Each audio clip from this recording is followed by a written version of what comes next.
Доброе утро, на календаре 12 октября 2021 год. Это утро Якутии, телеканала Якутия-24, НВК Саха. И это утро вместе с вами встречаем мы, Катерина Винокурова, Павел Танин. Всем доброе утро! Сегодня в нашей программе, как и всегда, впрочем, вас ждут наши интересные рубрики, сюжеты, которые подготовили наши коллеги, ну и, конечно же, интересные гости. Так мы в начале эфира с Пашей приготовим, а точнее поделимся с вами рецептом интересного салата с копченой рыбой и с чем еще? И с прочими ингредиентами. Что это будет за салат, узнаете совсем скоро. Попробовать сможете, если будете готовить параллельно с нами перед экранами телевизоров. В принципе, там ничего сложного нет. Также сегодня узнаем, как воспитывают будущих чемпионов в Ленском районе. Там, кстати, заработали спортивные секции, где не только школьники и все вообще желающие могут заниматься спортом бесплатно. Также сегодня мы узнаем, что такое видеокроссинг. Поговорим с гостем о проекте «Смотри, это Россия». Довольно-таки наслышанный, на слуху проект. Помимо этого начнем сегодня утро с новостями о замечательных, хороших людях, которые очень любят братьев наших меньших, заботятся о них, помогают, выручают в трудных ситуациях. Ну и не забываем про средства обратной связи. Это наш WhatsApp номер 8 914 273 4488, на который вы можете нам писать в любое время, делиться с нами интересными новостями, кого-то поздравить во время нашего прямого эфира, ну и задать какие-либо интересующие вас вопросы. Да, также есть у нас Инстаграм, утро, _, Якутии. Там все интересные материалы из наших выпусков всегда публикуются. Можете их посмотреть еще раз, прокомментировать, добавить что-то свое, какое-то мнение выразить или друзьям переслать, чтобы тоже приобщались к этому замечательному действу. Ну а далее вас ждет информация о погоде.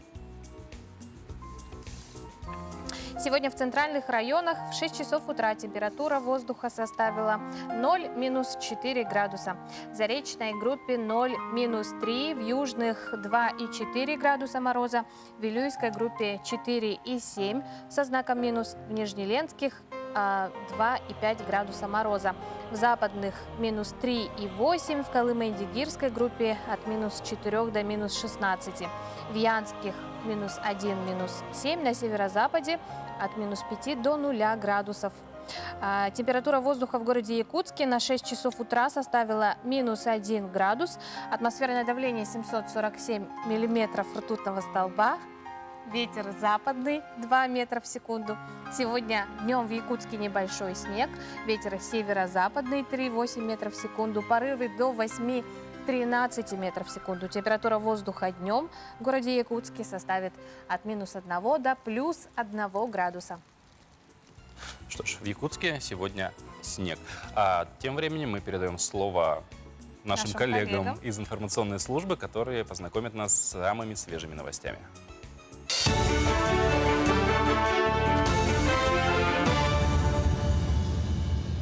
Доброе утро, Якутия. Вашему вниманию последнее событие к этому часу. Расширить сеть газовых автозаправочных станций планируют в Якутии, а тем, кто перейдет на газомоторное топливо, возмещать часть потраченных средств. Эти и другие вопросы развития газовой отрасли обсудили региональные власти на Петербургском международном газовом форуме, который прошел на минувшей неделе в культурной столице нашей страны. Так, до 2030 года власти Якутии хотят расширить сеть газозаправочных станций, а уже в следующем году закупить 100 автобусов на газовом топливе. Напомним, сегодня в Якутии действует производство сжиженного природного газа мощностью 12 тысяч тонн. 8 железнодорожных станций и 1 котельная в Алдане переведены на СПГ.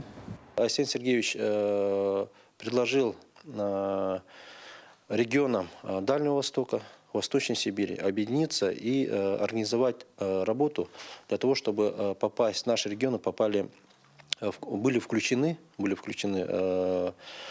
в программу энергетики, развития энергетики Министерства энергетики Российской Федерации, чтобы получить поддержку, субсидии для развития рынка газомоторного топлива. Мы на 2022 год по линии Министерства промышленности и геологии будет выделены с бюджета республики средства на перевод автомобильной техники. то есть в объеме 24 миллиона рублей. То есть с 2022 года эта программа заработает, и по факту перехода люди будут получать возмещение до 30% рублей, это с бюджета республики, затрат на газобаллонное оборудование. В начале октября фильм Михаила Лукачевского «Вертолет» стал победителем фестиваля «Киношок». Но, к сожалению, режиссер фильма не смог присутствовать на вручении награды. И во время пресс-конференции продюсер и сценарист картины Иннокентий Васильев вручил статуэтку «Золотая лоза» Михаилу Лукачевскому. Кроме того, картина получила призы за лучшую режиссуру, приз имени Княжинского за лучшую операторскую работу, а также диплом прессы. В центре сюжета история семьи, чей ребенок заболевает после приезда к родственникам в отдаленный северный поселок. Картину планируют выпустить в прокат в феврале следующего года. Режиссер в то время работал над своими другими картинами. Открывался театральный сезон, и нельзя было задействовать их в этой поездке. Сам поехал, и получилось так, что за всех взял эти призы. Этот год, хотя бы до Нового года, мы будем все равно по фестивалям ездить. Вот завтра у нас буквально едет наш режиссер в другой кинофестиваль, в Камчатку. Это «Черный ворон», по-моему, как я сейчас помню. И в последующем тоже хотим какой-нибудь фестиваль тоже задействовать до Нового года. В 2024 году международные спортивные игры «Дети Азии» могут вернуться на историческую родину. Заявку Якутска рассмотрят в ноябре. Однако президент России Владимир Путин поручил обеспечить подготовку и проведение 7-х международных спортивных игр «Дети Азии» во Владивостоке в 2022 году. Напомним, международные спортивные игры «Дети Азии» учреждены и впервые проведены в Якутии в 1996 году в честь столетия современного олимпийского движения.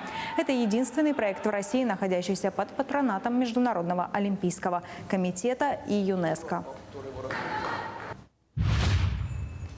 Плановую осеннюю корализацию северных оленей провели ветеринары в стадах МУП Оленёкский и Желендинский в Оленёкском районе. Они организовали лечебно-профилактические, диагностические осмотры, а также вакцинацию молодняка. Специалисты взяли пробы крови для серологических исследований. Кроме того, во время корализации поголовья оленей из стада МУП Оленёкский пересчитали и чипировали. На этом вся информация. Хорошего дня! Спасибо коллегам. Напоминаем, сегодня 12 октября, утро Якутии. В эфире телеканалов Якутия-24 и НВК Саха. Да, упомянули мы сегодня о том, что будем готовить что-то интересное прямо в этой студии своими вот этими вот руками, ручищами. Ну, у кого ручища, у кого руки. У кого-то ручки. Да, у кого-то ручки. Но прежде чем обычно прием пищи утренний, все-таки нужно производить после разминочки, зарядки и так далее. Поэтому прямо сейчас позанимаемся, зарядка на очереди, и после этого начнем готовить. Доброе утро. Меня зовут Ольга Каемова. Я персональный тренер атлетического клуба «Спарта». Я проведу для вас зарядку на нижнюю часть тела. Ноги по ширине таза, спина прямая. Начинаем с вращения таза. Раз, два, три, четыре. В другую сторону. Раз, два, три, четыре. Коленные суставы следующие. Чашечки не давим сильно, вращаем вокруг своей оси. Можно сделать по 6-8 повторений. Дальше голеностоп. Вращаем также вокруг своей оси по 8-10 повторений. Приседание. Ноги по ширине таза, спина прямая, лопатки сведены, колени в сторону, таз немножко отводим назад. Стараемся спину держать прямо. Таких выполняем движение по 4 подхода, 8-10 повторений. Второе упражнение – выпады. Ноги ставим. Колени должны быть перпендикулярны пятке. Таз также перпендикулярен полу. Спина прямая. Лопатки сведены. Взгляд направлен прямо. И выполняем упражнение. Опускаемся до 90 градусов. Левая нога. Также вес на пятке. Спина прямая, лопатки сведены. Вдох. Вдох. Выдох. Вдох. Выдох. Вдох. Выдох. Третье упражнение. Это наклоны. Ноги по ширине таза. Спина прямая. Вес тела на пятках. Главная задача – отводить таз назад. И при этом выполнять наклоны. То есть поясничный отдел стараемся не включать в работу. Данное упражнение у нас таких выполняем 3 подхода по 12 раз. На этом наша зарядка закончена. Всем бодрого духа! Ну, к слову о спорте, вот как воспитывают будущих чемпионов? Вообще, есть у нас Ленский район, и спорт в нем всегда был на достаточно высоком уровне, при этом имена ленчан, спортсменов, многих из них, они известны далеко за пределами нашего региона, за пределами Якутии. Какие секции у ленчан сегодня наиболее популярны? Кто воспитывает будущих победителей? И как обновились спортзалы за лето? Нам расскажет наша коллега Анна Кожевникова. Давай, начинай. Оп! Лева! Ареста! Спортивные Олимпы, за ними юными воспитанниками секции Ленского комитета по физической культуре и спорту. Ленские спортсмены редко возвращаются без наград с соревнований любого уровня. Всего в спорткомитете 19 направлений. Это игровые виды спорта, единоборство, настольный теннис, фитнес-аэробика, тяжелая атлетика, пауэрлифтинг. Пандемия, конечно, внесла свои коррективы. Сегодня все соревнования проводятся с соблюдением ограничительных мер. Но если массовые мероприятия отменены, то занятия все же идут в стандартном режиме, в том числе в новых секциях. В этом году таких 2 – вольная борьба и хапсагай.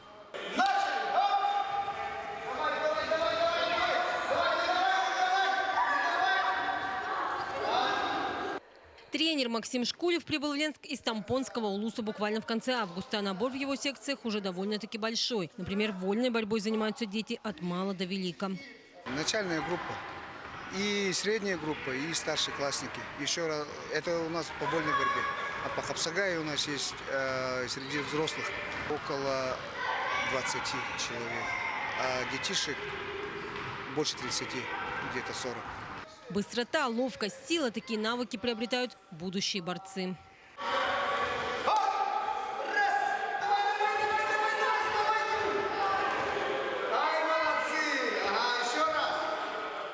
Золотые медали Ленскому району ежегодно привозят с республиканских и российских соревнований дзюдоисты, каратисты, боксеры, легкоатлеты, стрелки.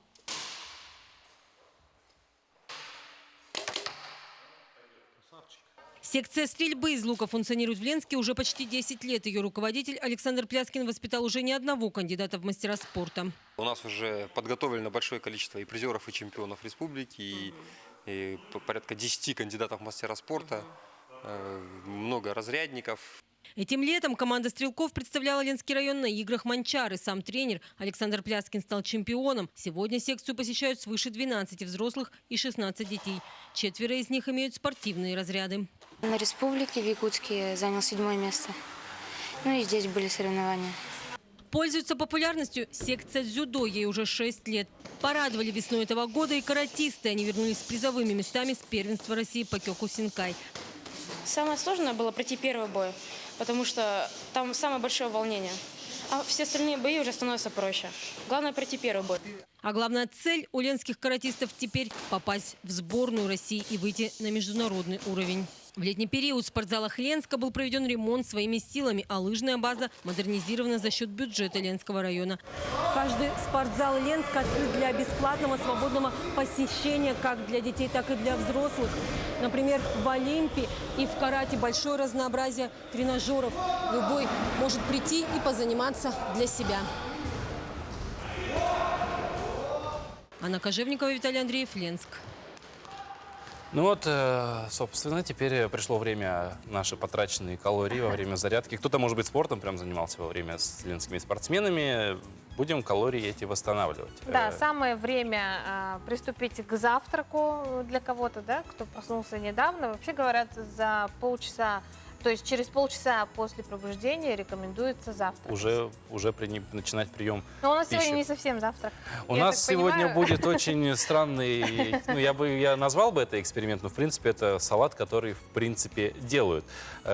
Хотелось сегодня приготовить более что-то легкое, но у нас будет салат с копченой рыбой. В принципе, он не очень сильно отличается от обычного овощного, когда мы режем помидорки, огурчики. Просто у нас добавляются еще жареные кабачки, вот они, и копченая рыба. В нашем случае это будет копченый чир. Аромат божественный. Любишь рыбу вообще? В принципе, копченую, солененькую обожаю. Так, с чего мы начинаем? Ну, в первую очередь мы закидываем салатный вот микс, коктейль, назовем его вот так. Вот он у тебя Давай лежит на закинем, тарелке. да? Вообще предварительно... Для начала, да, вообще необходимо надеть нам перчатки. Это будет и правильно, Ну, во-вторых, желательно хирургически. работать с Как в копченой нашем рыбой. случае, да? Конечно. Так, мы закидываем салатный микс. У нас здесь руккола, листья салата Много и чего. что-то еще. Ну, да? обычный салатный микс. У нас еще будут орешки кедровые, вот они, и лимонным соком все это мы опрыскаем вместо масла подсолнечного. Так, далее помидоры, огурцы, очередность выбирай сама. Овощи я доверяю тебе, а я займусь рыбой. Давай. Самый главный ингредиент. Да. Естественно, рыбу предварительно мы освежевали, на ней нет кожи, костей. И рыбку мы нарезаем кубиками. Так, а овощи как? Овощи, ну, вообще идеально, когда все продукты, они примерно одинаковых размеров. То есть тоже под кубик что-то делать, но у тебя уже кольца. Ну, у меня уже кольца. Но мы готовим по-домашнему. Кто как любит, да? Мы не в ресторане, в конце концов. Каждый нарезает по-своему. Каждый режет так, как ему кажется лучше. Ну, я на самом деле такой салат никогда в жизни еще не готовил. Поэтому я прислушался к советам коллег и рыбу начал резать кубиками. Как раз сейчас сезон, да? Да. Рыбалки. Возможно, нет. Недельку назад этот чир еще Так. плавал в естественной среде обитания. Все может быть. Все может быть. Огурец полностью, да, весь? Ну, поскольку у нас бригада достаточно Большая, большая, то, я думаю... и мы вынуждены всех кормить. Так, а черри у нас просто для красоты или тоже они нарезаются? Помидорки, ну вообще, в принципе, помидоры, это в первую очередь овощ, соответственно, это полезно. Во-вторых, можно любой помидор абсолютно использовать. Ну, на мой взгляд, я не шеф-повар пока еще, вряд ли им когда-то встану, но, тем не менее... Ну, я нарежу на дольки, да? Да, режь на дольки, этим черри удобно, что не нужно вот этот большой помидор сидеть, кромсать и так далее. Рыбка у меня нарезана. Так, ты ждешь меня? Я жду тебя, давай я тебе помогу, пару помидорок возьму. Пожалуйста. Давай. Ну, вообще такой салат, он подойдет, скорее всего, на обед, либо на ужин, да? Я так думаю. Возможно, даже на праздничный стол. Но сейчас мы посмотрим, что у нас... Смотря как это все подать. Мне кажется, смотря кто это будет готовить. Предварительно, кстати, мы обжарили кабачки. Вот они у нас как раз сезон овощей. Можно я у тебя помидорку еще одну отхвачу? Обжарили в масле. Я думаю, этого масла, кстати, будет и достаточно для нашего Да, салата. тем более, что они у нас в собственном соку маслянистом, оставленного от жарки. Так, ну помидорки у нас готовы. В принципе, Закидываем.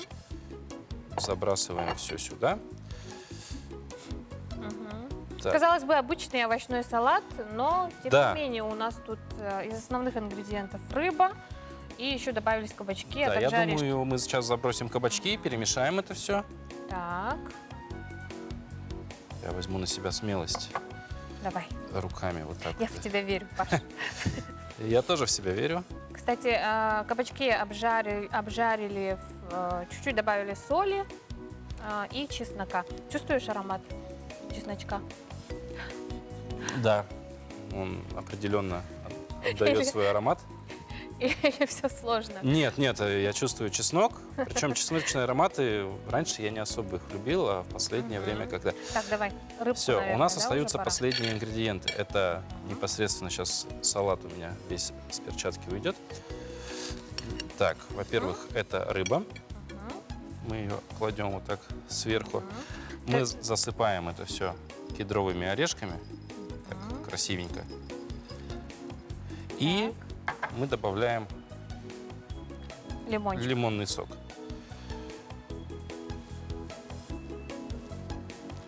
Так. Вообще есть лайфхак, как выдавливать лимонный сок. Но этот лайфхак больше подходит для того, когда вы хотите в маленькую чашку выдавить. Берем все нам ненужное. Еще раз, наверное, перемешаем. Берем лишние тарелочки. Так, буду сегодня. Так, и у нас есть вот замечательная тарелка. Куда мы всю эту красоту сейчас будем выкладывать? Самое Я интересное. даже предлагаю немножко в прямом эфире сделать такой эксперимент, а именно, так, мы сейчас берем, накрываем. Так, Так, давай. сейчас перчатки. снимаем перчатки, потому что, в принципе, посуда у нас... Нет, я не знаю, что получится из этого. Аккуратно, Паш, не опрокинь. Немножко огурчиков у нас, конечно, осталось, и немного в бок съехал салат, но, тем не менее, Так. Но все это дело поправимо. Можем вилочкой взять и подправить. подправить. Вот так, немножко сформируем горку. В принципе, такую историю можно... Я вот листик сейчас запрошу. Можно попробовать. Держи вилочку. Так. Ты что возьмешь в первую очередь? Я обязательно рыбу, Я конечно, и с тоже помидоркой. я тоже хочу рыбу. Ну, это вкусно. М. Это вкусно. Это блюдо имеет право на жизнь. При более красивой подаче имеет право на жизнь на праздничном столе. Я думаю, да, это скорее будет как праздничный вариант салата. Да. Напомним, из чего мы его приготовили. Казалось бы, обычные овощи, огурцы, помидоры, жареный кабачок мелко нарезанный. Да. Ну Рыба, чир в нашем случае копченый, орешки кедровые и лимонный сок. Все очень просто, но вот о том, насколько такой завтрак хорош именно утром, Скорее всего, нехорош. ну вот это мы узнаем у нашего гостя Елены Лемешко, эндокринолог, диетолог и нутрициолог. Доброе утро. Доброе утро. Елена, доброе утро. Подходите к нам поближе. Ну вот мы сегодня что-то приготовили вообще на завтрак. Как считаете, насколько это имеет право как завтрачная пища? Прекрасный салат. Да, то есть как бы, ну я бы еще добавила кусочек цельнозернового хлеба, так как нам нужны еще медленные углеводы дополнительно. А так превосходно, то есть овощи, белок содержится, да, в виде рыбы и полезные жиры, орехи и рыба содержат. Также, ну, наверняка заправлено оливковым маслом, да? Елена, ну вообще, расскажите, каким должен быть полезный завтрак? Вообще, каким должен быть завтрак, в частности, у нас, у северных людей, у якутян, да? Значит, ну вообще любой завтрак мы должны начинать со стакана воды. То есть это обязательно. И в первые 40 минут, первый час после пробуждения мы должны позавтракать, да, для того, чтобы как бы запустить обмен веществ, запустить пищеварение. Это очень важно. То есть сейчас в осенне-зимний период, да, то есть завтрак должен быть более плотным, получается, и как бы, ну, содержать все незаменимые компоненты, белки, жиры, углеводы обязательно. Ну вот смотрите, многие люди, вот периодически у меня даже бывает, вообще не завтракают утром. То есть ничуть не испытывают чувство голода какого-то и так далее. Насколько для организма вредна такая ситуация, что ты, ну, систематически человек не завтракает? Ну, здесь уже многочисленными исследованиями доказано, да, то есть тот человек, который пропускает завтрак, то, как правило, он сталкивается в дальнейшем с избыточным весом, с ожирением и в дальнейшем проблемами сердечно-сосудистой системы, да, так как когда мы пропускаем завтрак, как правило, к вечеру мы переедаем, то есть организм все равно возьмет свое, и мы съедим, да, то, что было нам положено. Конечно, да? то есть мы съедим то, что нам было положено, и будем иметь проблемы с весом. Я, кстати, не завтракаю. Да?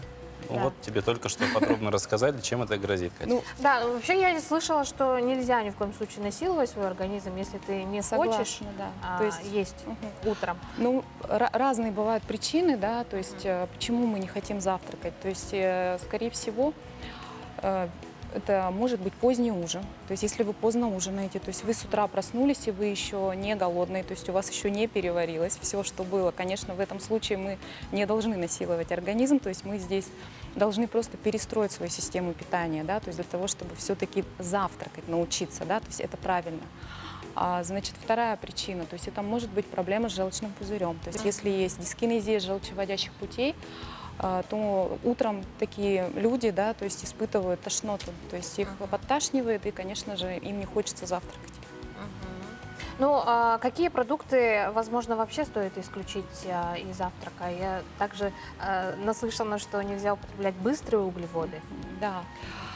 Значит, конечно, то есть на завтрак мы должны избегать быстрых углеводов, так как они вызывают всплеск инсулина, да, то есть это гормон, который вызывает колебания сахара крови, да, и такие быстрые завтраки, сухие завтраки, то есть это не полезно, да. Свежевыжатый сок, да, то есть фруктовый, содержит большое количество фруктозы. Хотя, казалось бы, всегда его как-то преподносят. Да, то есть американский стиль питания, да, то есть там свежий, там цитрусовый фреш, да, то есть это как бы считается полезно, но это не так, да, то есть это будут всплески колебания сахара, и в дальнейшем, то есть через 1,5 часа мы захотим опять что-нибудь перекусить. Поэтому это не очень хорошая история с быстрыми углеводами. Ну, про напитки говоря, многие предпочитают, ну, вообще ассоциируется кофе как утренний напиток. Насколько это, ну, вредит ли это организму или же, да, хорошая вещь? Очень хорошая вещь, да, то есть, во-первых, аромат свежесваренного кофе, да, то есть это всегда как бы ассоциируется с утром. На самом деле кофе содержит большое количество антиоксидантов, то есть это вещества, которые борются, да, то есть с онкологией, с воспалением. Поэтому если нет противопоказаний, да, то есть к чашечке кофе, почему нет? То есть обязательно можно себя побаловать, да, так как все-таки с едой мы получаем какое-то удовольствие, да, и поднимает нам настроение. Елена, ну отличается ли как-то утренняя трапеза людей, которые в процессе снижения веса? Какой у них должен быть завтрак, да, и через какое время после пробуждения, возможно?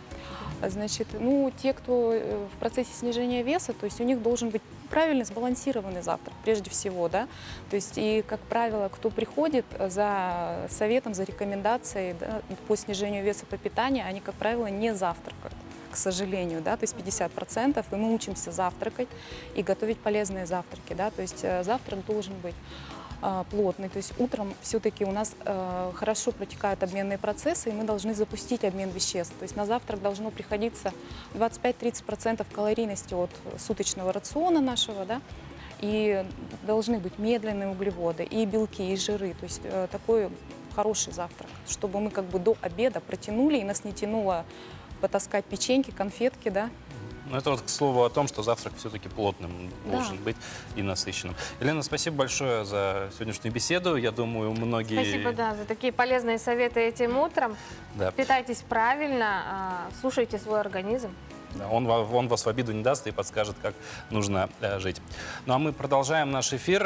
Ветеринарным врачом центра «Тигр» во Владивостоке врачам удалось спасти ежика, который ранее попал под газонокосилку и после получил бактериальное воспаление.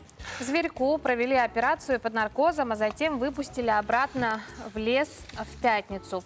По словам ветеринарного врача Константина Владыкина, ежик попал под газонокосилку на жилом участке. У него был поврежден живот. Дачники оказали зверьку первую помощь и после лечения отнесли в лес. Однако через некоторое время малыш пришел обратно. При осмотре у него была обнаружена грязь в ушах и очень сильное воспаление бактериального характера. То есть, и, скорее всего, это его и беспокоило. Была произведена чистка ушей, обработка, назначено лечение, и вот на сегодняшний момент у него все прекрасно. Аппетит хороший, чувствует он себя хорошо, реакция есть защитная, вот он сворачивается в клубочек, когда его трогаешь. Ушки у него прекрасные, так что его можно выпускать. Вернули ежика в естественную среду обитания. В лесу, где сотрудники оставили зверька, была установлена фотоловушка для наблюдения за животным. Через некоторое время ежик проснулся после наркоза, начал двигаться и отправился по своим делам. Отправился по своим делам. Деловой ежик. Как он попал под газонокосилку, конечно. Ну, замечательно, что есть такие люди, которые помогают братьям нашим меньшим. Все-таки, ну, надо о них заботиться, они же меньшие. Паш, я знаю, что ты отец. Как часто ты читаешь своим детям сказки и читаешь ли ты их вообще? Ну, вообще редко. Ну, вот у меня как-то с книгами в свое время не сложилось, и все сказки, которые я знал, они, видимо, в какой-то период жизни за ненадобностью из моей головы выветрились, поэтому на память я читать как-то не могу. Ну вот есть такие дети, которые уже сами могут читать, да, своим родителям сказки. И своим родителям, и младшим братьям, и сестрам. Насколько осознанно дети понимают смысл, переданный автором. Сегодня в нашей рубрике «Книжная полка» 8-летняя Айгылана Федорова из Якутска поведает историю о полуночном единороге. Здравствуйте, меня зовут Айгылана, мне 8 лет. Каждый вечер мы перед сном читаем сказки. Мои 2 сестренки и мама. Когда-то мама нашла книгу «Полуночный единорог», автор Элис Хемминг. Название книги очень загадочное. В этой сказке рассказывается про 2 девочек-близнецов. Эти девочки были принцессами, но на их королевство после их рождения напал их родной дядя, который хотел занять место сестры и стать королем. Поэтому девочки росли в разных семьях у простых людей. Алетта у отчима, Одри у мачехи. Они обладают магией и могут превратиться в единорогов. Один раз они встретились во сне в облике единорогов и с тех пор стали искать друг друга. Когда они встретились, решили вернуть себе королевство. В книге описываются их приключения. Читать книгу очень интересно. Мне понравился момент, когда сестры встретились во сне. Сюжет книги очень интересный. Каждый день ждала, чтобы прочитать его вновь. Я рекомендую книгу прочитать, очень интересно. Что ж, а далее наш эфир продолжит информационный блок. Знакомимся с последними событиями у наших коллег.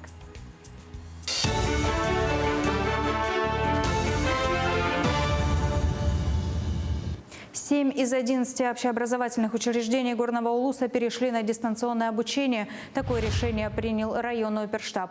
Более 1000 учащихся до 18 октября получат знания на платформах Zoom и Google Class. В данное время в Улусе 7 школ находятся в онлайн-режиме, в дистанционном формате учатся. А в 4 школах учеба продолжается в обычном режиме, в том числе в селе Бескёль, в Атамайской средней школе, дети учатся в очном формате. Аграриям Якутии удалось собрать 58 300 тонн картофеля. Это 82% от общего плана. Средняя урожайность этого сезона 90 центнеров на 1 гектар. Больше всего собрали урожая пригородные хозяйства Алекминского и Амгинского районов. План сбора овощей в республике выполнен на 102%. Из общего числа хозяйства Якутска собрали более 5000 тонн овощей открытого грунта. На сегодняшний день они занимаются реализацией продукции. МУП Горснаб является заготовителем городского округа по картофелю и овощам. Он предоставляет овощи и картофель в детское учреждение города Якутска. У него план по заготовке нынче составляет 650 тонн всего, из них 450 тонн картофеля. В этом году МТС Табакинский своими силами в селе Хатас построил овощехранилище. Мы в этом году планируем возместить затраты из бюджета городского округа в размере 500 тысяч рублей. Также в селе Тулаги у нас планируется постройка овощехранилища объемом 300 тонн. Совсем скоро воспитанники детских садов «Солнышко» и Нюргухун Сунтарского улусного центра будут оздоравливаться в соляных комнатах. Перспективный проект директора Кимбиндяйской солевой компании Алексея Игнатьева поддержан и профинансирован из улусного бюджета. Сейчас устанавливают покрытие от пола до потолка соляными блоками. До конца года в Улусе в планах открыть соляные комнаты в 4 детских садах. В работе в журнале «Курутология» там идет описание процесса ионов соли. То есть, в принципе, то же самое. Но в любом случае это ингаляция. Ингаляция может быть как индивидуальная, может как групповая. Это у нас групповая. К этому часу это все новости. Хорошего дня! В Краеведческом музее имени Гаврила Ксенофонтова, который находится в Покровске, есть необычный экспонат. Это камень, которому, говорят, ему почти 300 лет, а может даже больше, и при этом он обладает мистической силой. Из 8000 экспонатов особое место в этом краеведческом музее занимает этот уникальный камень с особой энергетикой. В простонародье жители Покровска называют его камнем мужской силы. По мнению старожила Хангалатского улуса, народного писателя Якутии Павла Харитонова Ойоко, этот камень обладает магической лечебной силой и помогает бездетным парам стать родителями. Камень был найден в 2015 году жительницей Хангалатского улуса Галины Шадрина у подножия Ытык-Хая в местности Кулаты.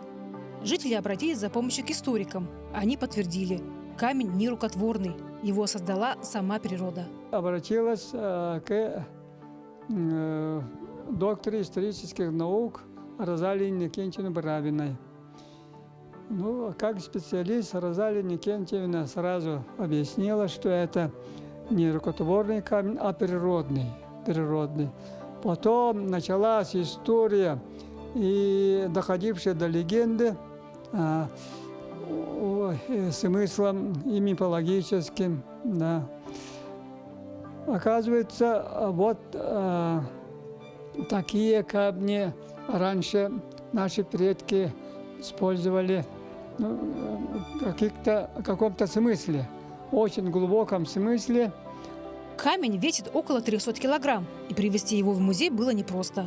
Специалисты отмечают, позапрошлом году 8 человек еле перетащили его в этот зал, и теперь он пополнит коллекцию уникальных вещей.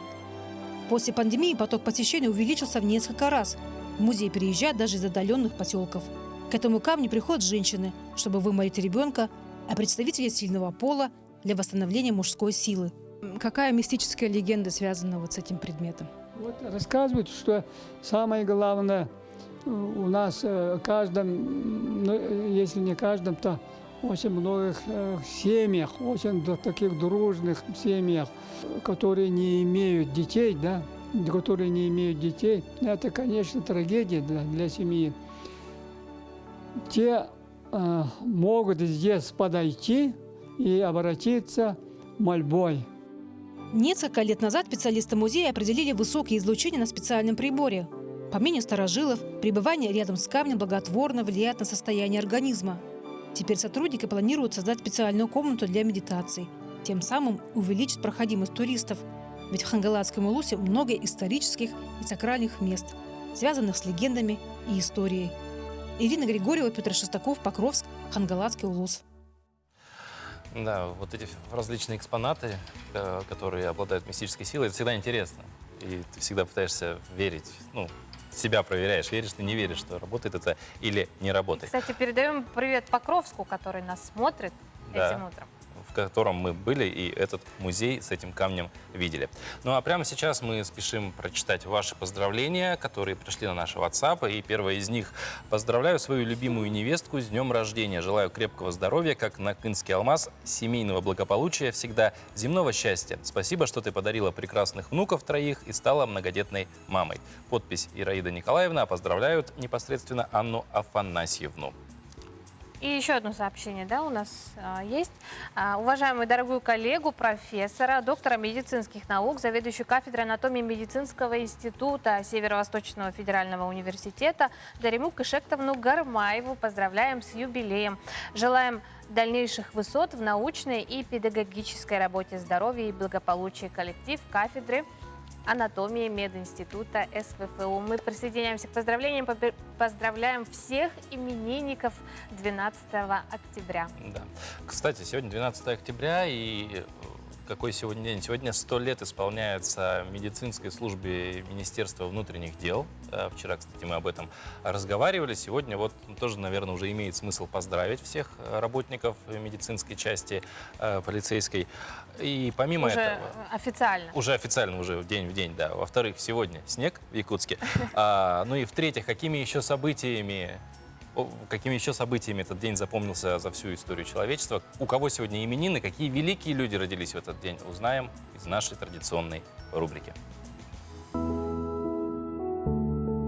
На календаре 12 октября и в этот день отмечают Всемирный день борьбы с артритом, День кадрового работника России, День испанского языка. В народном календаре этому дню покровительствует Феофан Милостливый. По звездам ночного неба гадали об осенней погоде. Блистающие яркие звезды обещали сухую осень, а о самом их сиянии говорили: у нас под окошком полны репы лукошка. Приметы. Обычно тот день выдавался теплым, о чем говорили: преподобный нас своим кафтаном укрывает. Когда дикие животные в лесу сходят в низкие места на зимовку, ожидай сильных морозов. Соль в солонке отсыревает к дождю. Деревья в инии к солнечному дню. В этот день основан город Ереван. Первый Октоберфест в Мюнхене. В Москве открыт памятник первопечатнику Ивану Федорову. Первый пассажирский рейс на самолете Ту-104 по международной воздушной линии Москва-Прага. С космодрома Байконур запущен трехместный космический корабль «Восход-1». Состоялся Лондонский парад Победы. В Сараево родился 6-миллиардный житель Земли. Михаэль Шумахер стал первым в истории гонок Формулы-1 шестикратным чемпионом мира, побив рекорд по количеству чемпионских титулов. Родились в этот день Дмитрий Донской, князь Московский и великий князь Владимирский.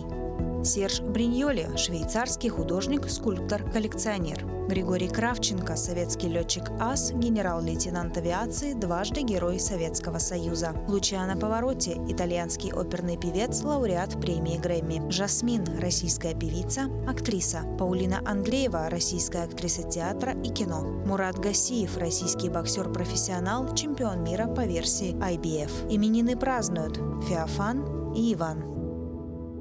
Вот такой, оказывается, богатый на события денек достаточно, но между тем еще одно поздравление нам на WhatsApp пришло. Короткое, лаконичное, тем не менее. Поздравьте мою маму, у нее сегодня день рождения. К сожалению, без подписи, поэтому последние 4 цифры номера мы сообщим. Это 7381. И, конечно же, с днем рождения, всего вам самого прекрасного. И красиво, да. Как сегодняшний первый снег, он такой прекрасный, хлопьями падает, волшебный. Поздравляем вас, мама. Да. Кстати, мы уже не раз говорили, что в Якутске с утра выпал снег, на улице очень скользко, настоящий гололед. Да. Так что будьте осторожны, берегите себя, ходите аккуратно, надевайте не скользящую подошву.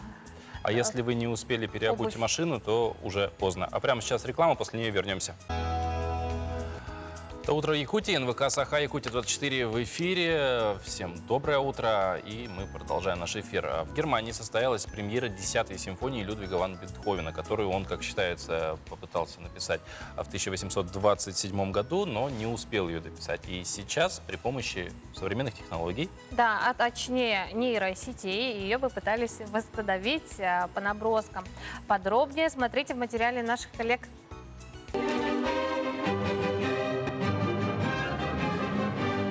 Реконструированная при помощи нейросети 10-я симфония Бетховена звучит со сцены в его родном городе Бонне.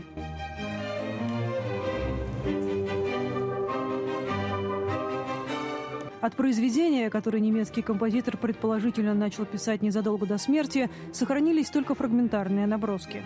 2 года назад группа музыкантов и программистов начала работать над тем, чтобы объединить их при помощи высоких технологий.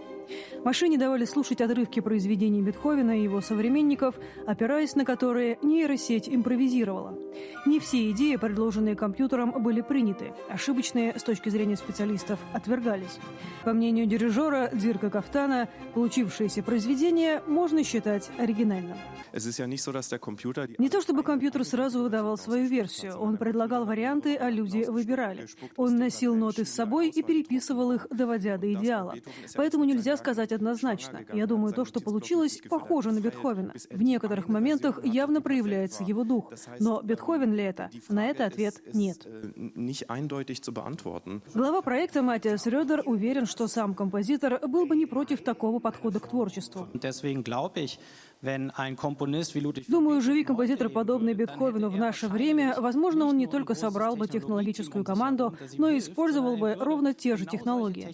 Мне кажется, искусство не подвешено в воздухе. Оно не неизменно, оно меняется вместе с миром. И сегодня мы можем это видеть. Попытки реконструировать 10-ю симфонию предпринимались и раньше. В 1988 году версия музыковеда Барри Купера впервые была исполнена Королевским филармоническим обществом в Лондоне.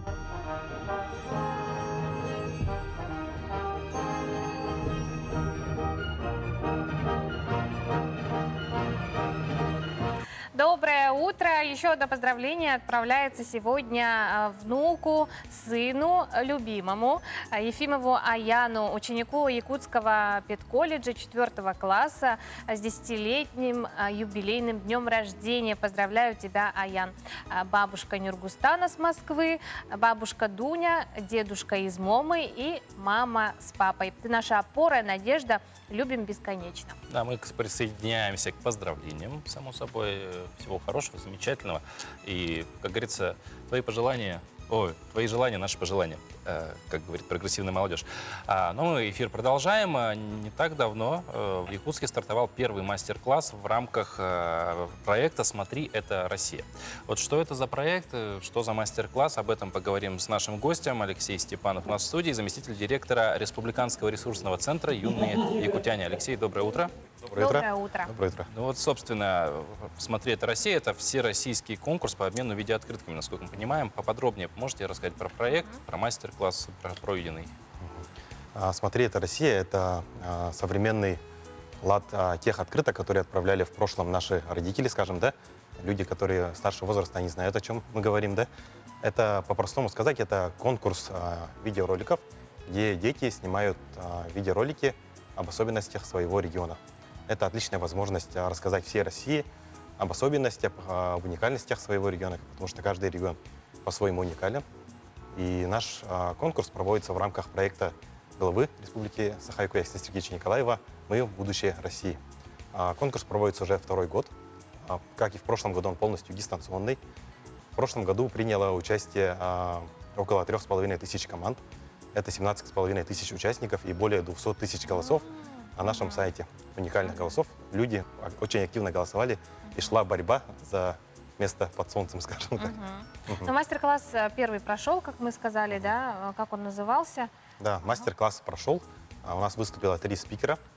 Было, получается, 2 всероссийских спикера, один от Республики Саха-Якутия. Это у нас были ведущие, эксперты, скажем, да, люди, которые занимаются в этой области, именно видеооткрытками.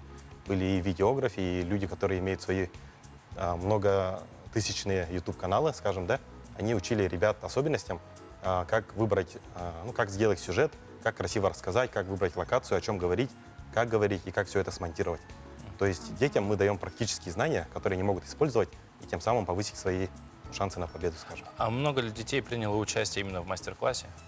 Да, в мастер-классе приняло участие около, по-моему, 3000 детей. Это сейчас, да? Просмотры будут еще увеличиваться. Это всероссийский конкурс, поэтому уже сейчас все 85 регионов нашей страны уже приняли участие в этом конкурсе и уже охвачены абсолютно все регионы нашей страны. Город Якутск и в том числе всю республику представляет около 45 команд на сегодняшний день, и мы надеемся, что команд будет еще больше. Видеокроссинг, да? Что это за новое слово такое, не всем понятное, и почему видеокроссинг? Давайте я расскажу, как это все началось, да? В прошлом году, в октябре, мы организовали встречу главы нашей республики с активистами детского движения Якутии, где они обсуждали очень много разных вопросов, в ходе которого дети рассказали, что им было бы интересно принять участие, да, или даже организовать конкурс, где суть была бы о том, чтобы объединить все регионы, где дети смогли бы узнать про другие регионы. И не какими-то там сложными словами, а именно дети рассказывать детям доступно, понятно и интересно. И поэтому родилась идея видеокроссинга, Это, ну, по-простому, это видеоролики, которые снимаются, да? И они отправляются не на всю Россию, а то есть конкретная команда получает свое задание, она записывает видеоролик именно какому-то региону или краю. То есть она может рассказать Краснодарскому краю. То есть точечная пересылка. Да, это такая. точечная пересылка. Это ну, люди старшего возраста знают, как в прошлом открытки отправляли. А вот смотрите, вы сказали, второй год подряд проводится конкурс «Смотри, это Россия». Есть ли, может быть, какие-то изменения в требованиях вот, ну, по сравнению с прошлым годом и так далее? Больших изменений в требованиях нет. У нас есть основные требования, это уложиться в тайминг. Получается, от 1 до 3 минут записать видеоролик. Команда должна состоять из 5 человек. Они должны успеть зарегистрироваться на нашем сайте lukidsrussia.ru до 1 ноября.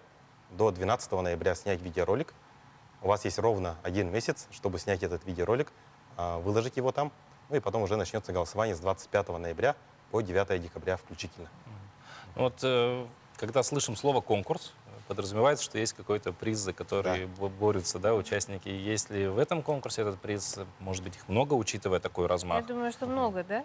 Ну да, скажем так, что сейчас уже мы закупили около 30 смартфонов Xiaomi Pocophone X3. Это современные смартфоны, которые имеют хорошую камеру, где можно удобно играть и учиться. Также у нас есть много партнеров, да.